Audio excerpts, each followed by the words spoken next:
and then we will jump in. Dear God, thank you for each person that's here and the kids that they represent, the lives that they're making a difference in every day. And I ask for peace and patience for them as they work through that, and ask you to bless them in Jesus' name. Amen.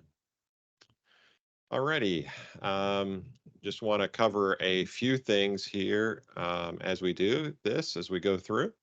So hopefully you folks have had a chance to review the recordings, especially the last one in December. I sent out a copy of that recording. There's a lot of great information there. If you haven't had a chance to review that, it's a great review there. So want to start today just with a little bit judging. Fiona, I'm going to have you go ahead and jump in. I don't know if you were able to share anything before I jumped in, but if you could share anything from the judging perspective. So I just got started. We were Okay. talking about the importance of the flowchart and the rubrics, and of explaining to the students that that is how the judging session will be run, and working with those, that paperwork will Okay. help you prepare. All right. Yep, definitely. And it is very much about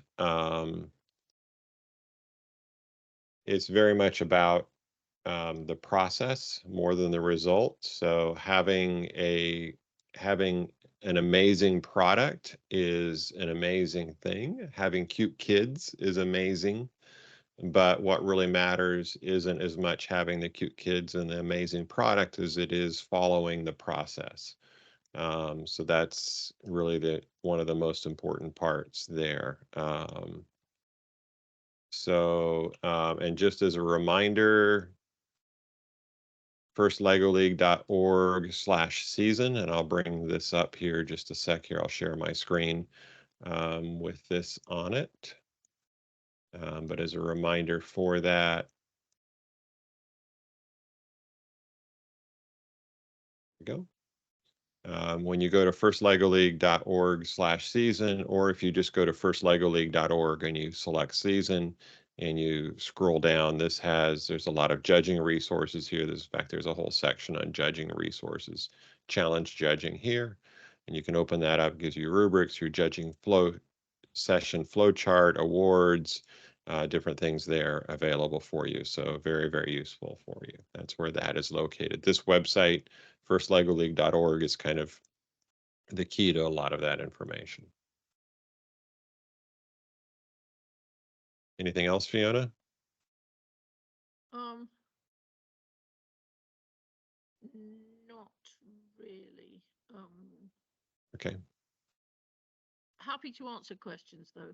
Sure. So it is important to remember just the flow chart that Fiona mentioned. That is, when you come in, there'll be 2 minutes to welcome. One of the things we always stress is when a coach walks in that door of that judging room, you're no longer a coach.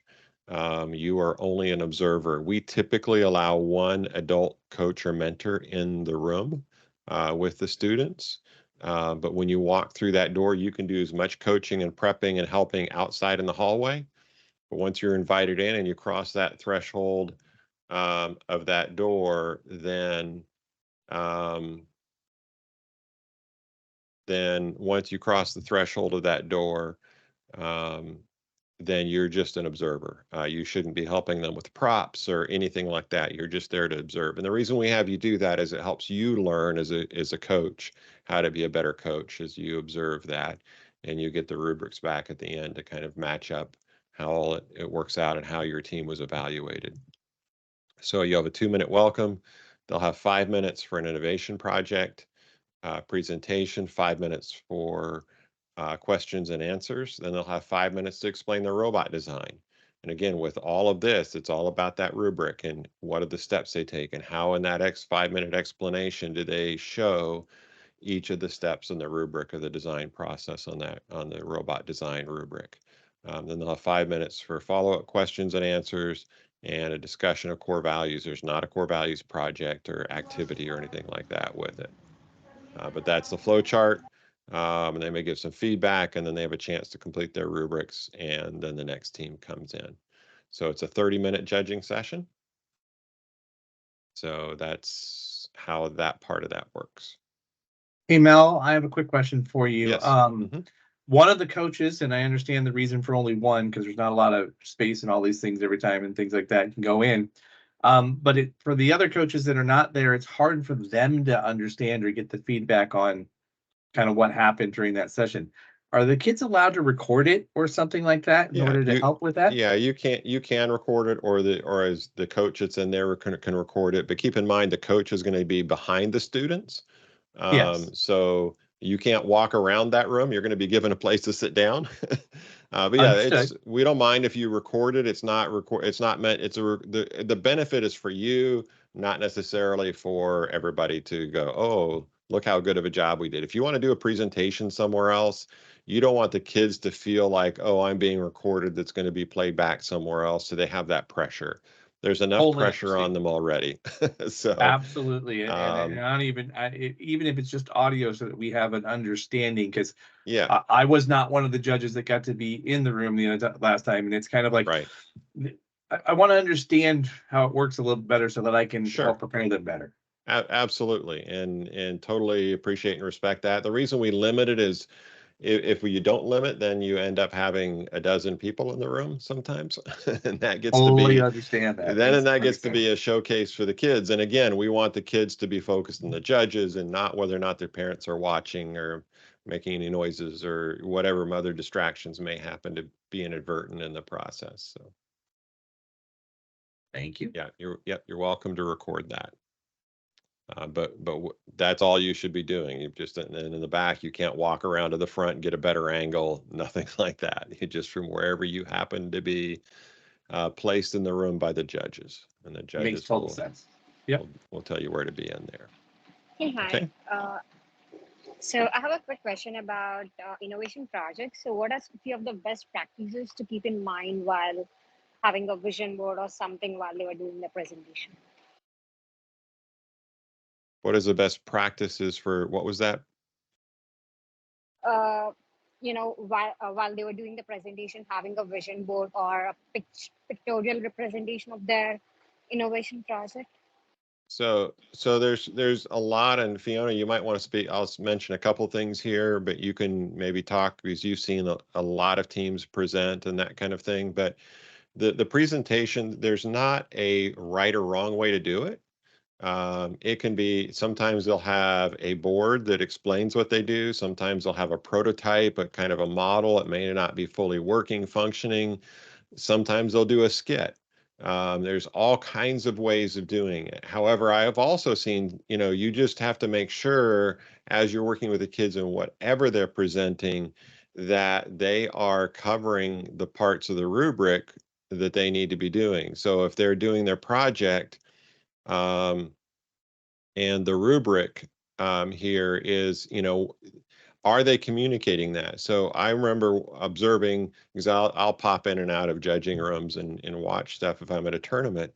Even if I'm not judging, I like to just kind of get a feel for what's going on. And I remember one judging, the kids had the cutest skit possible. It was super cute. And it set the stage for what they were doing, but it never really got, their whole 5 minutes, maybe the last little bit really talked about what the project itself was. It was more setting the stage for it. So keep in mind at that point, you have your kids, the students have to communicate the steps of the design process, which is identify, design, create, iterate, and communicate. So if really you're just, hey, all focused on identify, and then you for 5 minutes and you have 1 minute to cover all of this, then you're not there. So that's part of the communication is how do you do that? What's an effective way to do that? Whether it's a skit or anything else or just talking, how do you go about doing that? Fiona, what would you like to add to that? Yes, indeed. It's really important as the students are developing their presentation and their words that they are reading from the rubric and making sure that they're covering the rubric. As Mel said, um, they have 5 minutes. They've got 5 minutes uninterrupted to communicate the way they want to. Now, these days, some teams do communicate very effectively using a presentation and some technology. Somebody asks the question in the chat, will they be in a room where they have access to a Prometheus board? Now, in North Carolina, we say no, you cannot guarantee any form of technology whatsoever. In fact, you cannot actually guarantee that there's electricity in the room. And therefore, Exactly. anything that you use, you must bring in with you. The other thing we say is it's a live presentation and the students have 5 minutes. If they fight with the technology, even if it's theirs and it worked perfectly well at home, if they fight with the technology, they use up their time. So honestly, I encourage going for low tech, or if they really very much want to do high tech, that they practice it enough that they've got lots of ways of coping with any challenges. Mel, I'm going to stop a sec. And do you say that as well, or do you guarantee that? Yeah, I want to affirm that very much. Is there's a couple reasons for that. Fiona has identified very clearly in there, and I'll add to that. Affirm and add to that. Um, yeah, if there's a technical problem, you as a coach or whoever's adult in there, you can't help them with that technical problem. The judges, that's not their responsibility. They're not going to help them with any technical problems. So if things don't work well, something doesn't work, then the chances are the kids will get flustered. And even if they overcome it, that's again, it's time taken up, and it can derail their train of thought, their positivity, their attitude coming into it. The other thing that I have, of course, it needs to be live, so a video presentation is not something that you should do. A pre-recorded presentation of some sort, that needs to be a live presentation. Pre-recorded things are no-nos. The other thing, though, that I always really discourage and say, please don't do it, is PowerPoint presentations, because I spent a lot of my career working with middle school students, and I know what happens, and that is there's a PowerPoint presentation, whether it's in front of them or behind it, they end up reading that PowerPoint presentation. That's what happens. And I know you can say, "Oh, but I'm the exception to that rule." Okay, maybe you are. I'm not going to argue that point with your kids, but that's typically what happens, and it ends up being a crutch. And the one of the things that the kids have to do is they need to engage with those judges. They need to make I mean, yes, I mean, this is subjective. So yeah, there's a technical part, and there's that rubric sitting there that you've got to make sure you check off the boxes, and they have to do that. And we say there's the cuteness factor doesn't count, and to a certain extent it doesn't. But if if they have really engaged well and had a good dialogue, that helps the judges feel good about the team. And PowerPoint presentations tend to detract from that. Technology generally tends to detract from that versus the eye-to-eye engagement of it. Now, if clearly if there's an app or something you're demonstrating or some kind of prototype, I mean, I'm not saying you shouldn't ever use technology, but Fiona's statement of, yeah, you should not even expect a power will be in the room, is probably a good rule of thumb for that. I've seen some really cool live dramatic presentations. Like, particularly this year, there have been teams with musical instruments, and drama, and that can be very effective as long as they're understanding that the primary goal of the project presentation is to download the information in a accessible form for the judges. Right. And they have to communicate each one of the parts of the rubric and make sure they're covering that in a balanced way. And like I say, make sure you're not just focused on one part of it, but make sure that's all there. And that's you talk about the intangible skills. We first is, yeah, it's definitely about the technology and the innovation and all that, but how to present and how to communicate and processing this with your kids and helping them learn how to do this. This is this communication skill is extremely valuable for any young person growing up. That's part of what they will learn through this process.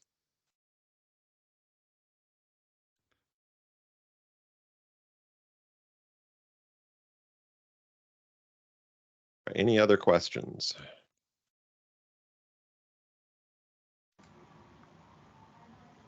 This is on the judging aspect of it. But yes, go ahead. Yeah, when you talk about, can you hear me? Yeah, Jason and then Ming, I think. Yeah, when you talk about the rubric, Mhm. is that for the robot design and the innovation project? You're saying they need to follow those steps? Correct. So there are 4 different areas of the program. Let me share my screen here again. So the rubric that we're looking at here, there are 3 sections to this rubric. There's core values, so they'll be evaluated in the core values throughout the process. This doesn't necessarily have descriptions because teams will demonstrate these in different ways. But how do you weave this throughout everything you're doing with the judges? Then there's a rubric for the innovation project, and this has the 5 different areas of the design process that FIRST uses. And there's all variations on this, but it's a very common iterative design process. You'll see that circle in many places in the documentation that you have. And then there's one for robot design, which also is the different areas of this. So how did you do that design in that? And these, of course, have descriptors for them. 3 is a really strong team. If you're going to have a 4, you have to clear mission strategy. How did you go above and beyond that in a 4? How can the judges write something in this blank that will say that you exceeded this 3? You said So, you sent in the email to everyone? I'm sorry, what? I can't see the presentation. I'm calling in, but you said you sent okay. an email. It's in the Yeah, email. it's an email. This is these materials are in. This will be recorded, so if you need to go back and do it, but this is at firstlegoleague.org/season is where judging materials. There's a lot of great resources there, but that's where you can find the rubrics. Yeah, so I'm on that website, but I didn't see any judging. I see videos, I see downloads, but nothing about judging materials. Go to challenge judging is what the line is called, and you can it says on the right hand, it's near the very bottom. It's like the 4th one up from the bottom. Oh, okay, I see it. And if you click view, it expands, and then you have the different things there. Okay, thank you. Yep. All right, Ming, I think you had a question. Yeah, sorry, I joined late, so this question is not about judging. I can hold off, but it's more about like the event itself and sort of the makeup of the day. So I know that morning is for the innovation and robot design judging, afternoon's competition. Right. But like how early should the team arrive to begin the day? Okay, yeah, good question. We can cover that, and then we'll go into the reffing and the robot game. So we did, just as a precursor to that, we talked about the rubrics. There's 3 different parts of the rubrics. I'll finish that up with there is a 4th part, which is a robot game. So for the Champions Award judge evaluation, a quarter of the evaluation is a robot game, a quarter of it is innovation project, a quarter of it is core values, and a quarter of it is robot design. Those last 3 quarters are all based on the rubric. So they're all based on that as that part of it. The first quarter, the actual game itself, then those points are what are the actual game itself. So, and we'll talk about that, but that's the different part. So in the morning, typically you should be ready to go by 8 o'clock. Check in, and it depends on the tournament. So your tournament director, as you get closer to it, your tournament will give you a schedule, probably a week or 2 out. They'll give you a more detailed schedule of exactly what happens throughout the day, exactly where your team needs to be when. You'll get all that information available to you. You'll check in. First thing in the morning will be a coaches meeting where all the coaches get together. Any last minute, hey, remember this kind of thing for coaches, questions, answers. That's like a 10, 15 minute. It's not very long, so it's not a super long time, but just a couple things, anything related to that particular venue. Then you will go right into the judging sessions, in the judging sessions. So,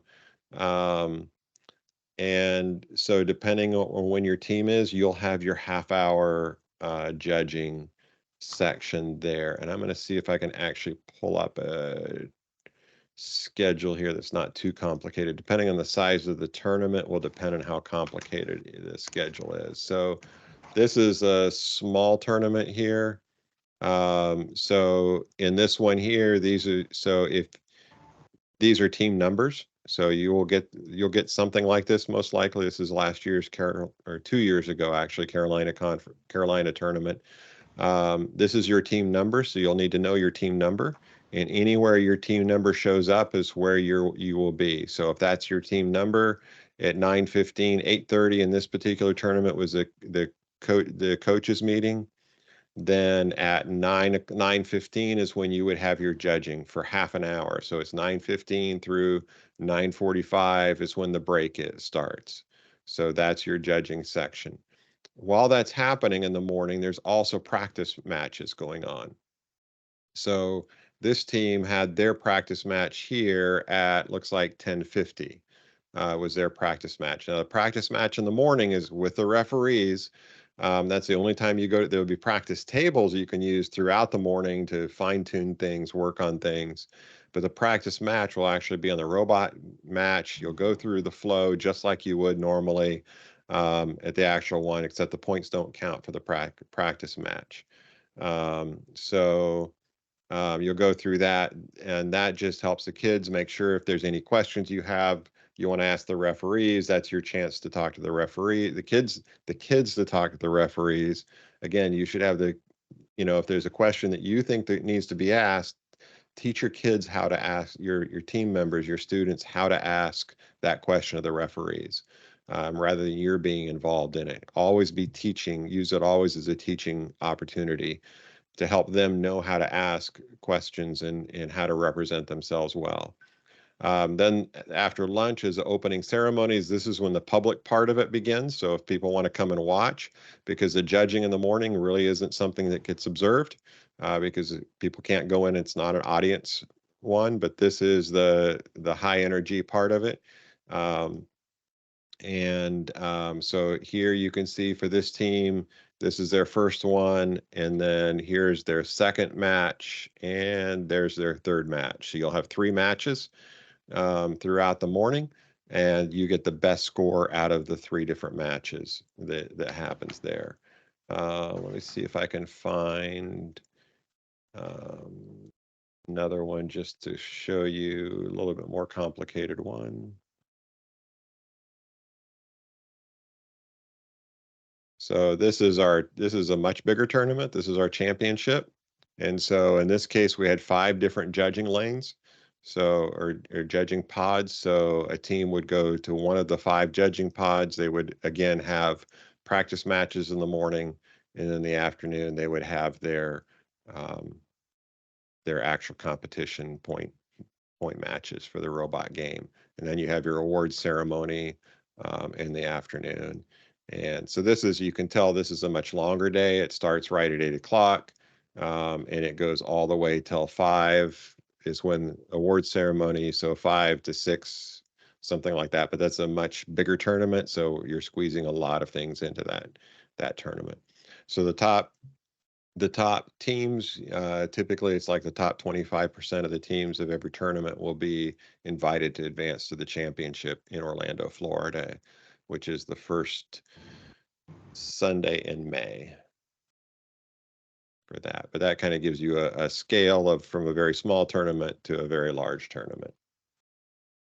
I think this one had 25 teams. Thank you, Mel. It's helpful to know what to tell parents to expect. Yeah. For the day. Yeah, I would expect to be there at 8. If 8, I'd say plan on being there from 8 till 6 that day. And if it's a smaller tournament, it'll be shorter than that. And hey, nobody's going to complain if they get to sleep in a little longer.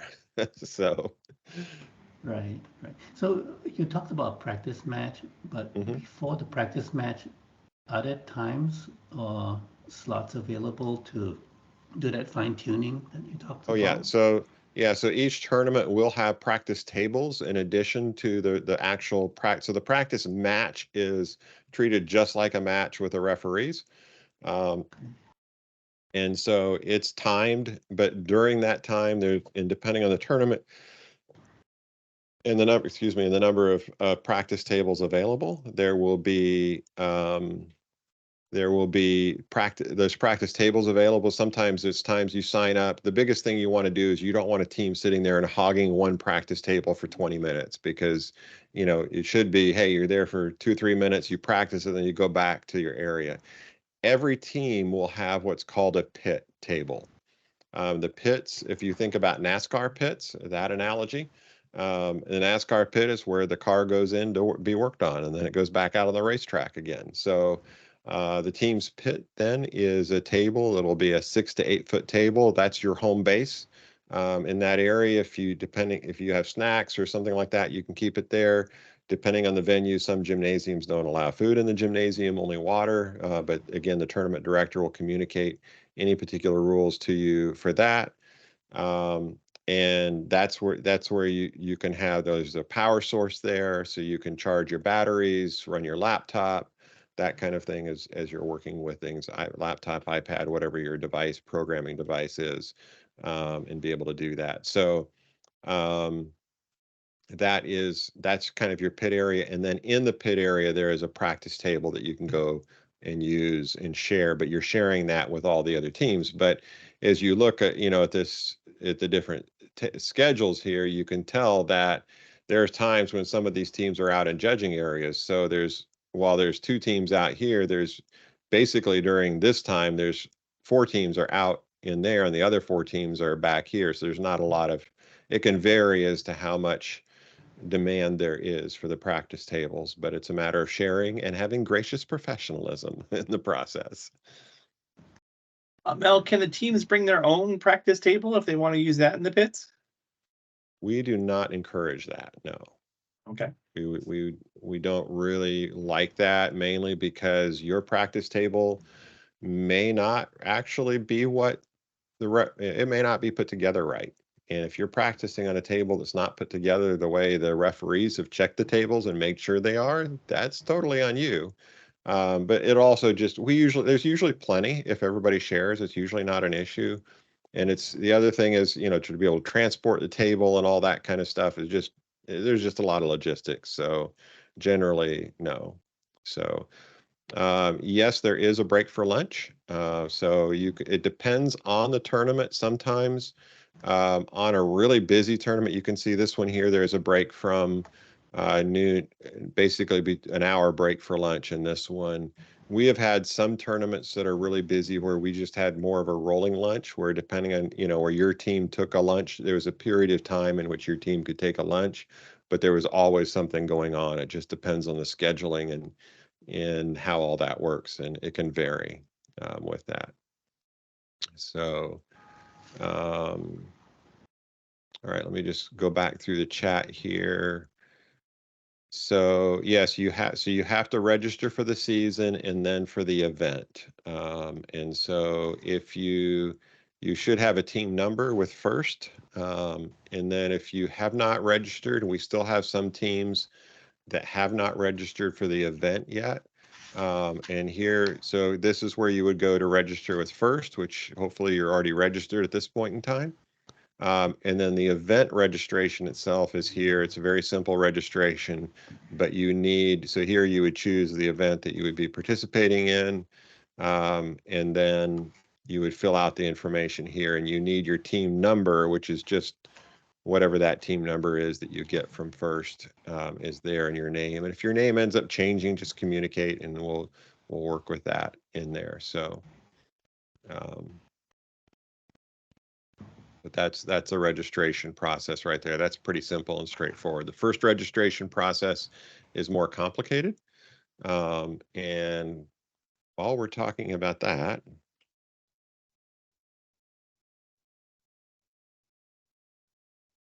so I am going to log in here. Let's see, what am I going to log in as? We're going to try this.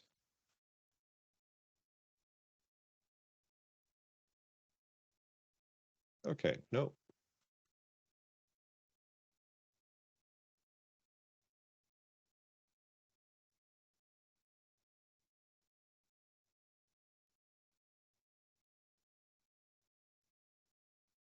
All right, so here I have two kind of sample teams. These have not all been registered. Keep in mind, there's a couple things here. Outstanding tasks, please make sure that all your outstanding tasks are completed. You shouldn't have any red marks.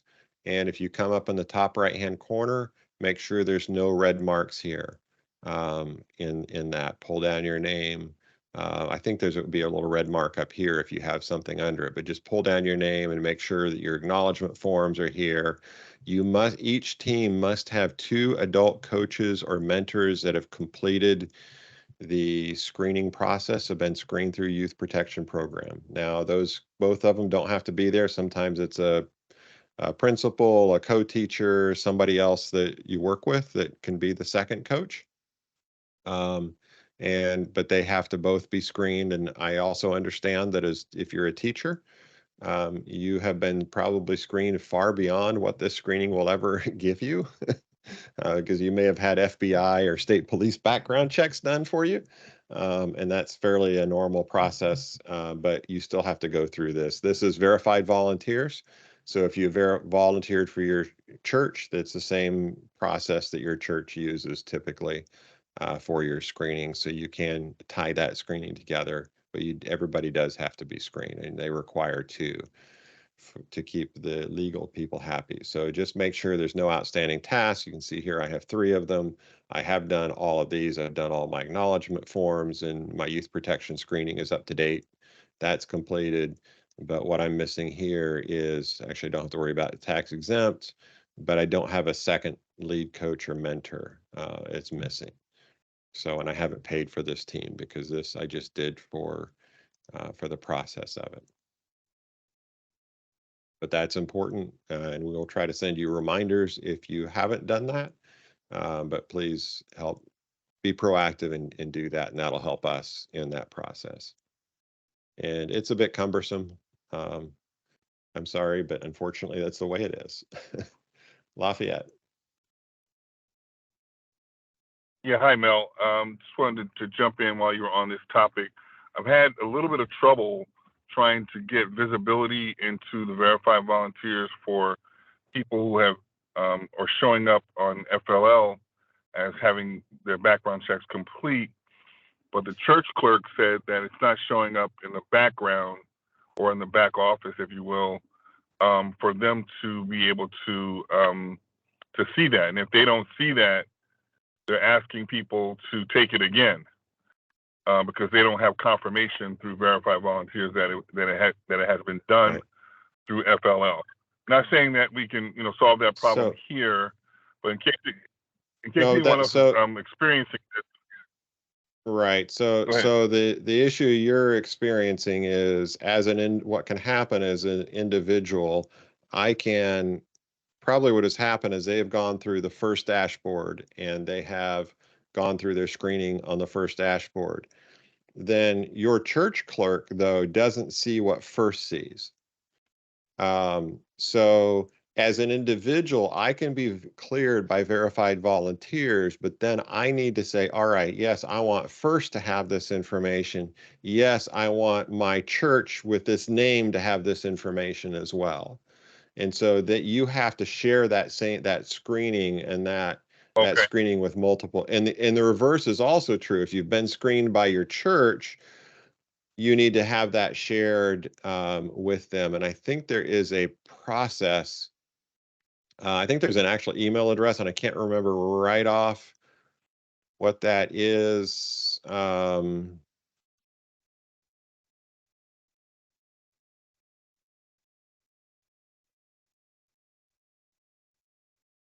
but you can contact verified volunteers and they can make that connection. I believe there's Okay. yeah, there somewhere I've seen an email address at verified volunteers, but verified volunteers is the one that has to say, okay, yes, but the individual has to contact them and say, All right. please share my screening with this other organization. So let me see Okay. if So it's here under frequently. so we need to make that manual designation as to where we want our results to be seen, and I think that's the missing link right there. Correct. Yeah, and just because if your church has a requirement for their screen to help you out as well, that's fine. As far as we are concerned, it doesn't matter to us whether or not the church can see their screening. All we look to see is it does first see their screening. Yeah. Understood. Yep. But there are some people who've done it through other church activities, and Right. the church wants to verify it, and so but we'll tackle that workaround, and I think that's the solution right there. So thank you very much. I'm gonna go back and share that with them. Okay. Yep. Thank you. All right, any other questions about that or anything we've covered so far?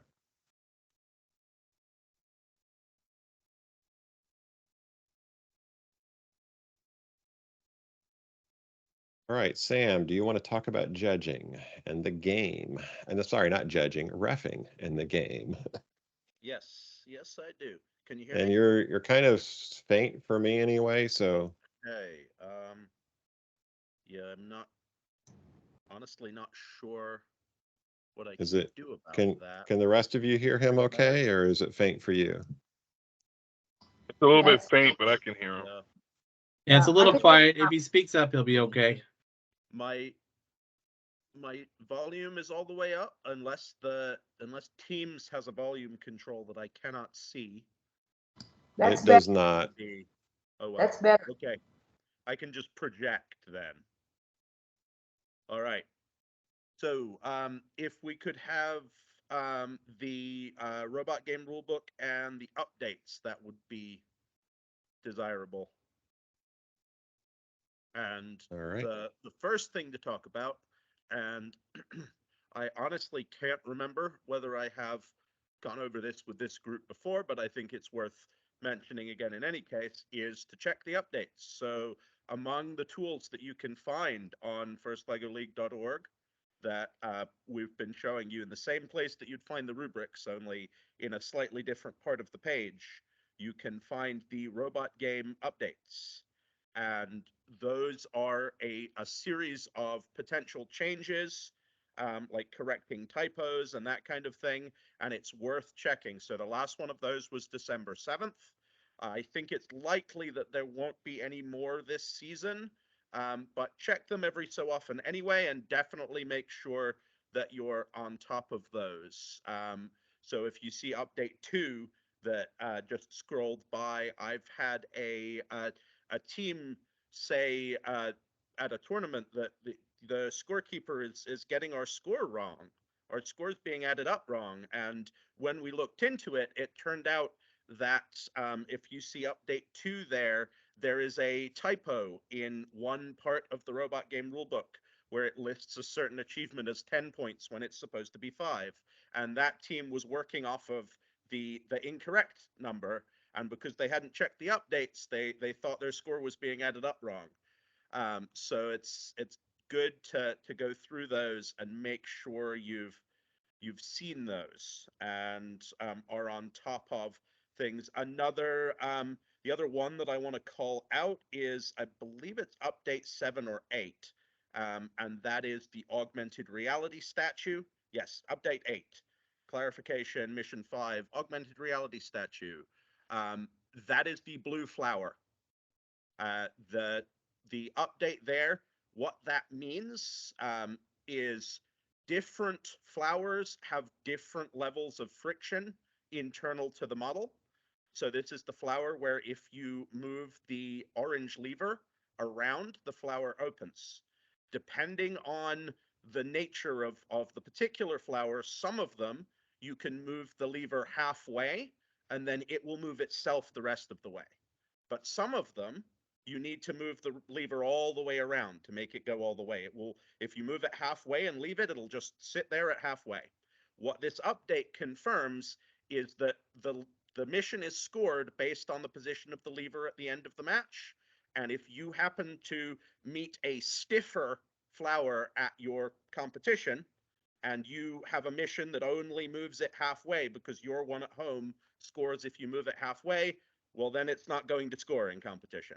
Your mission you should plan to have it to need to move it all the way around. So that's I mentioned that because that's one of those ones, even reading it, you wouldn't necessarily know what it means if you've only ever worked with one of those augmented reality statues. So yeah, that covers the updates. It's a good idea to read over those and make sure you kind of have an idea of what they mean. And then if we go to the robot game rulebook, and I have a specifically, question on one of please. those updates, if you don't mind. On Yeah, the go ahead. second to last one, not the powered up one, but the one in which they have to be able to separate, and they're Yes. using the word immediate there. The students are asking if, say, the audience member is connected to a piece of their equipment, but it's just a normal removal of a Lego brick, does that make the immediate single motion or not? Which So update are we talking about? yeah, It's the second to last talking one. about As number in- 9 during the match outside Okay. home, number 4 combining with a mission model. Yes. Yes. So in fact, that is something that potentially there should be a conversation and a decision about a policy for the Adventist region. I could tell you what I ruled in North Carolina, but I haven't had the opportunity to speak to Mel about it. I can tell you what doing the test looks like. So basically, at the end of the match, the referee can ask for a test where they basically say to the students, so take that piece off for me. So as an example, very frequently these involve the pedestal. So something is attached to the pedestal, and the referee may say, take that off the pedestal, and the student will take it off the pedestal. And if the student can take the thing off of the pedestal and it comes off immediately in one motion, then that's totally fine. Now, an example of how it might not come off in one motion, this is something that I saw at the tournament I ran most recently. The students had connected their art piece to their pedestal using a pair of tubes. So they had a tube on each side of the pedestal, and one would connect to one side and one would connect to the other. And they could not disconnect both tubes in one motion. They had to do one and then the other. And so that fails the test based on this update. I would potentially have let it pass earlier in the season, but with this update explicitly calling out a single motion, the fact that they had one on one side, one on the other, and they had to remove them both, like do one and then do the other one. What I suggested in order to get them legal was that they remove one of the tubes and just have one tube connected. They did that and it was fine. Okay. Does that kind of answer your question? It kind of does. So Okay. It can be connected to, so that a normal clutch separation goes on, it's fine, but it has to be one pull and they're done. Yes. The other critical piece there is that nothing can remain behind. So what I have seen is like a black pin gets inserted into the pedestal, and then some other piece gets put on the black pin. And when you pick up the piece that's on the black pin, the piece comes away, but the pin stays. So that's not okay, because that's not immediately taken apart in one motion, perfect original condition. Okay. Does this apply also again for those audience members? Yes, and the audience members connecting to the pedestal is part of that. Now, something that is somewhat ambiguous is whether each connection is tested separately or whether all connections to an individual object are required to be removed in one motion together. So if you imagine the audience members are like 7 audience members are connected to different parts of the pedestal. Right. Is it, if you can remove each of those in one motion, is that okay? Or do you need to be able to remove all 7 in a single motion? The rules do not speak on that. And so I have been ruling the more lenient way, which is each is tested separately. As long as each audience member comes off in a single motion, it's okay. I don't know what other regions have been doing about that. If an audience member is connected to the art project, is that considered part of the equipment? So this is an audience member is not equipment. However, this is actually, thank you for mentioning that. The mission 4 includes the blue text that says the art piece cannot be touching anything except the pedestal. So you would not be able to score the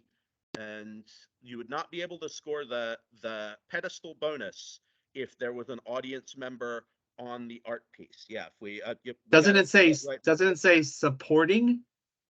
No, so if you look at the blue text, to score the Okay. bonus at the end of the match, the art piece may only be touching the pedestal. So if it's touching anything other than the pedestal, it's not only touching the pedestal. Yeah, that's something that tripped up a lot of teams at tournaments that I ran. Thank So you for the I'm glad you clarification. mentioned it, because that is something worth calling out. Would So that yes, also would that also sorry. count if it was attached to the expert? Yes, the expert, the audience members, anything other than the pedestal may not touch the art piece.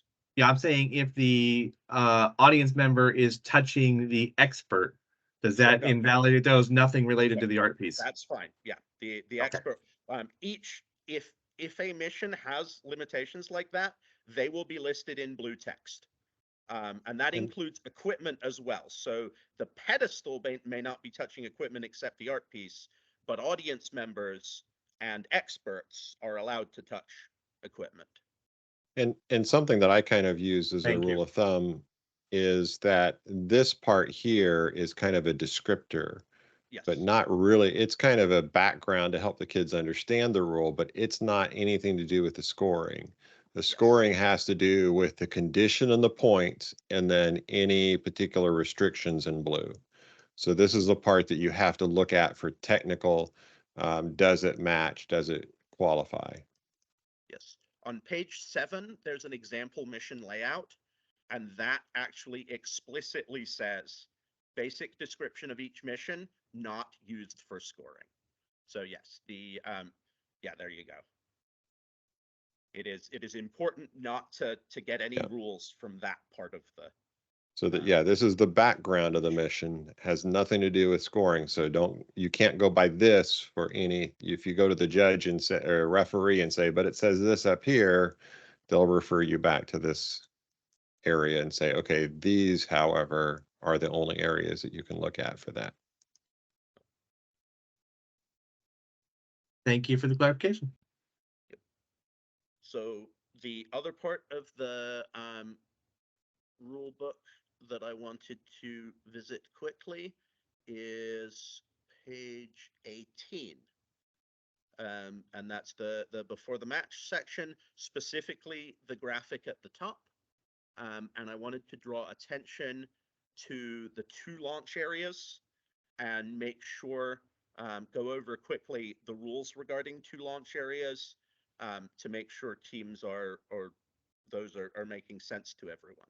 So you can see here that it depicts the 2 launch areas, the red and the blue, the launch areas being the quarter circles, and then home being the quarter circles plus the area off of the mat. The launch area is where you set up the robot to launch, and then home is where you can come back and interact with the robot without losing a precision token. Home is also where you store all of your things during the match. The 2 launch areas, when you first come to the table, you are going to get the robot inspected in one of those launch areas. You pick one and you put all your equipment in that quarter circle, and the referee will make sure it fits, and then they will mark you as passing inspection, and that will get you 20 points. So you can get 20 points just by showing up and putting your stuff in the launch area for inspection. After that, then when I say you here, I mean the team. After that, the team can split their pieces between the launch areas as they like. They can also divide the mission models that start in home between the homes and launch areas as they like. And during all of this period, it is allowable for whichever team members to be at the table on whichever part of the table that they'd like to be. However, as part of setup, the team needs to divide in two. You can see in that graphic, there's two people at either side of the table. So the team divides in two, and then they choose from the two groups 2 technicians on each side. And it is required, if the team is 4 or more members, it's required to have 2 technicians on each side. All of the rest of the technicians need to stand back, and they need to pick a side that they're going to stand back on. And the reason that it's important to pick a side is they are allowed to switch out with the technicians at the field, but only the technicians on their side. So a student who was on the blue side who didn't start as a technician, they could switch in with a technician on the blue side. They could not switch in with a technician on the red side.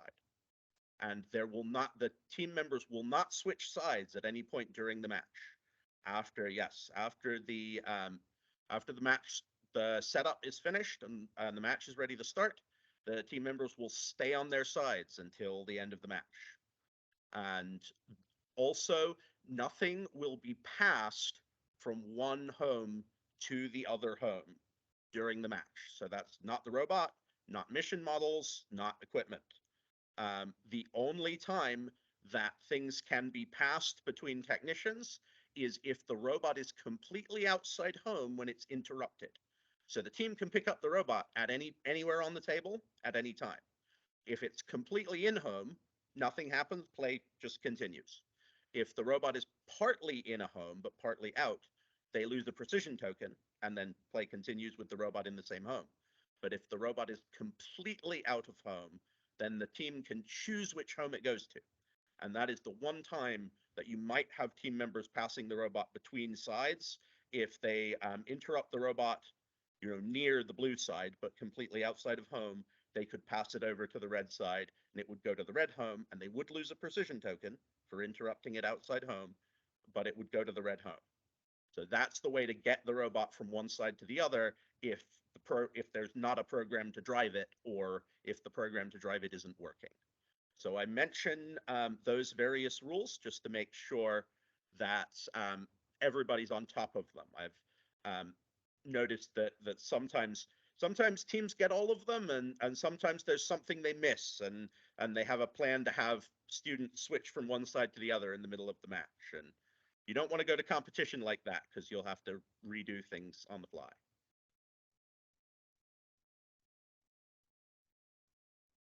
So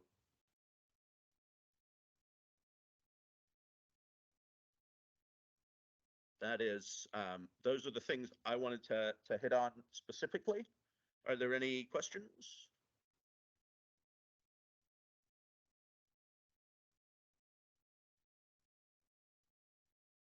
I have a question.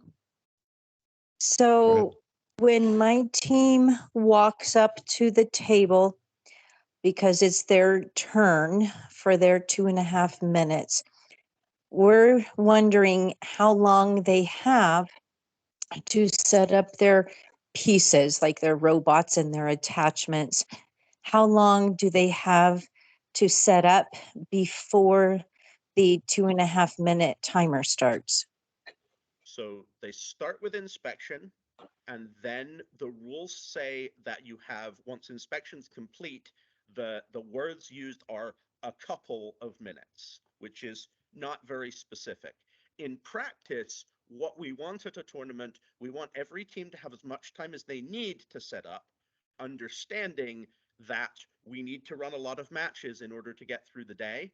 And so every team should try to set up and inspect as swiftly as possible. realistically, you can expect at least 2 minutes to be able to set up.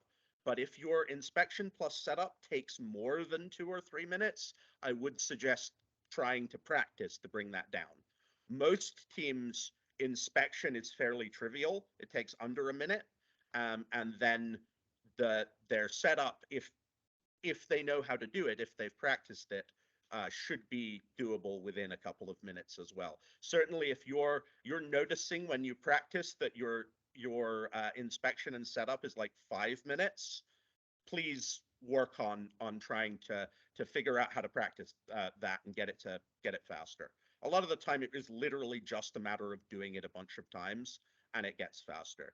I have noticed this season that setup and scoring to some extent are slower than usual. It is a complicated season for setup, and that has been impacting the time frame of tournaments. So the more teams take responsibility for making sure they're really good at their setup, the easier everything is going to flow.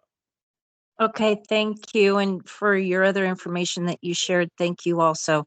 I know as soon as that's up on the YouTube channel, I'm going to re-listen to what you were just explaining. Thank you. Awesome. Thank you. I When have you another mentioned question. setup, I'm sorry, go ahead. right, when you mentioned setup, you, the the positions of all the mission models, those will be set up by the referee, right? That's not set Yes. up by the team. Okay. Yes, that's Correct. correct. Okay. Setup is for equipment rather than mission And models. and that brings something that will remind you of at the tournament itself, but it's important to know, we work with your kids ahead of time when you come into the setup. See if I can find it here. I think it's at the end. Okay, where's the picture of the whole thing? When you come in and you look, your kids first approach the table, the referees will have it set up. However, it's also important to teach your kids to take your team members to take a look at the table and make sure everything that matters to them on their missions is where they expect it to be. However, please also coach your students and have them practice this as you do your practice tournaments. They are not to reach out and touch anything. They are very used to, when they're practicing, just reaching out and fixing things. Things on the table should only be changed by the referee.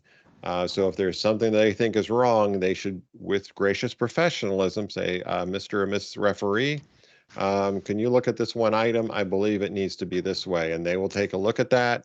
If they need to, they'll consult with the head referee. They'll make a call on it and either make the correction or let you know that no, that really is what needs to be the way it needs to be.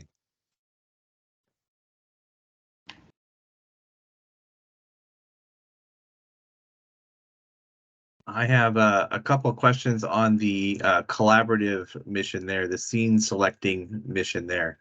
On that tournament list you had there was a time where teams are competing by themselves because you have an odd number or something like that. What's the other team's model at, if that's the case, if that's the scenario? And can the students ask the other team what their intention is to do that model at the beginning to help try and match it up? Because that's one of the goals this time. So to answer the second part first, yes, absolutely. Speaking to the other team about the collaborative mission, about scene change, is encouraged, in fact. And since you will get the schedule somewhat in advance, certainly on the morning of your event and probably before, you will be able to find out who you are paired with and potentially speak to them in the morning. So like prior to the tournament. But it's absolutely allowed and indeed encouraged for teams to interact and try to coordinate the scene change. And you could even work with that team to help them accomplish that mission if they didn't Yep. quite have that one done. There's nothing wrong with helping them be successful and get some more points in the process. That would be Yeah. cool. No. So to the first part of the question about what if you are on a table by yourself. So the scene change starts set to blue. And you can find, and this is a good time to mention, at toward the back of the robot game rulebook, there are the setup rules, and a lot of times the answer to a question that I have about the table is found in those setup rules. So how everything starts is there. So those are definitely do not, as you're reading through the rule book and as you're having your team read through the rule book, don't forget the setup rules because they are important. So scene change starts on blue. Now I don't know what the plan is. This is again a situation where I can say what I've done in the North Carolina tournaments, and what we did there was when we had an odd number of teams, and so we had gaps in the schedule. At the coaches meeting, I asked for volunteers to run a surrogate match, and what that means is their team would come to the match, and they would play opposite the team who was playing alone. And that would be essentially for practice and for fun. They would not be, that match would not count toward their score. They would be there in order to have another team to potentially collaborate with. That worked well at all of the tournaments that we went to. We were able to we had some that were odd numbers. We also had some tournaments where teams didn't show up, and it took a little bit of rejiggering, but we were able to get it so that nobody had to run alone. Now I don't know. I know the Adventist events are run in many different places. I don't know if there will be an overarching policy, but that's one way that has worked. Yeah, so that is what we do. We do have it. In fact, this schedule here for the championship, we actually put out to teams coming ahead of time and said, if you're interested, make a surrogate. Yeah, that's well, we actually allowed them to volunteer ahead of time. Cool. We put out an email and saying, hey, if you're interested, let us know. Yes. And so in this particular case on this schedule, you can see the team numbers that are in black. Those are surrogate matches, which means they're playing, but their match doesn't count for them. Yep. For that particular match. But those are the surrogate ones, and so that's kind of how we did it there now. And this was, so we had an even number because we had 25 teams, which was an odd number at this tournament. Excellent. Thank you.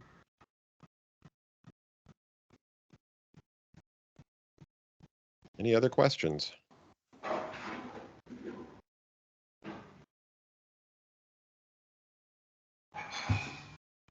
All right, I think we've gone over quite a few things. You definitely take a look at the robot game rulebook, the missions, the setup is, as Sam has mentioned, be experts at that. That really helps with that, but don't forget the updates in there. Again, the firstlegoleague.org website under season has a lot of different materials there for you.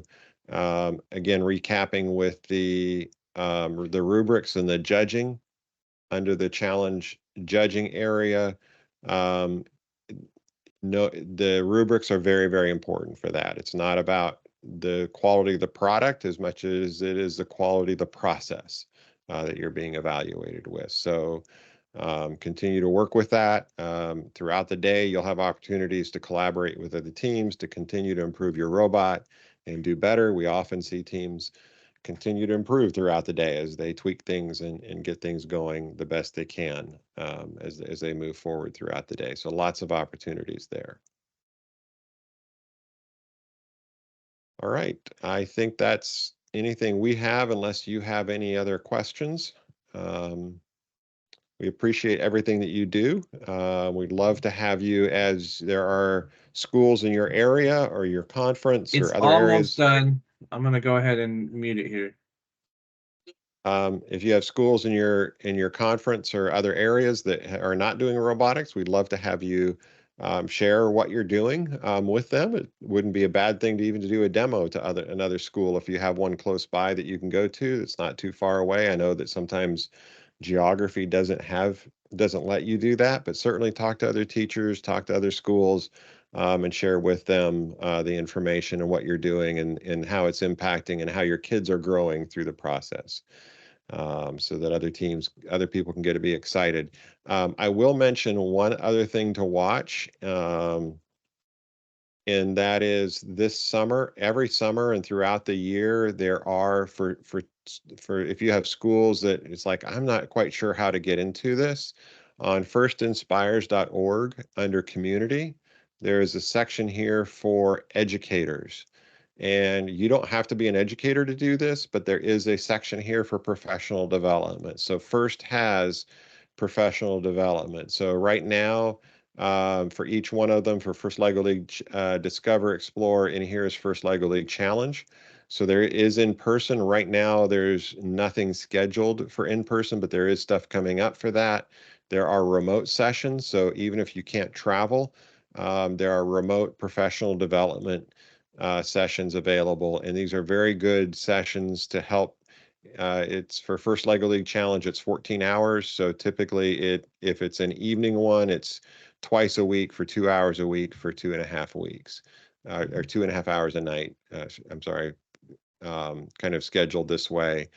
During the summer, there are regional in-person ones. So there will be one in Compton, California. There will be one at Forest Lake Academy here at one of our schools here in Florida. And there will be one in Mississippi at Stinson Air Force Base, I believe it is, Stinson, Mississippi, if I have that right. So there are different in-person ones available, but there's always the remote ones. It's a great training resource available to you. We'll be putting out information as time gets there. When other things come available, they're about ready to put out the schedule through the summer, and anything available for you there. So just a resource, and it's just something that if you're talking to other people, maybe you're interested or you know somebody that's interested in getting into it. And this gives a really good overview of what the First Lego League Challenge is all about and how to get started with your school and get a comfort level with that. So, all right, thank you all very much. We appreciate, again, everything that you do for the kids. We know that it's work and effort, and we certainly appreciate and respect what you do. And we are looking forward to a great season and great tournaments coming up. And the first one starting in about a month, so a little less than a month. So we're getting ready to get spooled up here. So have a great time. And if there's anything we can do to help, please let us know. Thank you, man. Thank you. Thank you, everyone.